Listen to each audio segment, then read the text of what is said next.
Hello everyone, I would like to discuss about simple present tense today. నేను simple present tense గురించి చెప్పాలి అనుకుంటున్నాను.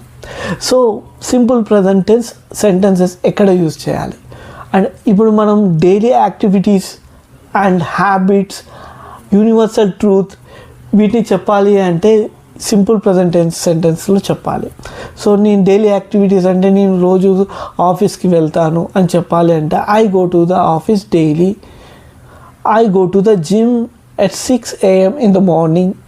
ఇలా నా రొటీన్ వర్క్ని చెప్పాలి అనుకుంటే ఇలాంటి సింపుల్ ప్రజెంట్ టెన్స్లో వాడాలి.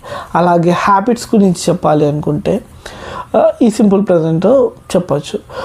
Like he smokes cigarette, she drinks milk, I play cricket, he watches horror movies daily. ఇలా హ్యాబిట్స్ కూడా మనం సింపుల్ ప్రజెంట్ టెన్స్లో చెప్పచ్చు. అలాగే ఏదైనా యూనివర్సల్ ట్రూత్స్ ఉంటాయి అంటే సూర్యుడు తూర్పున ఉదయిస్తాడు, ఇది యూనివర్సల్ ట్రూత్.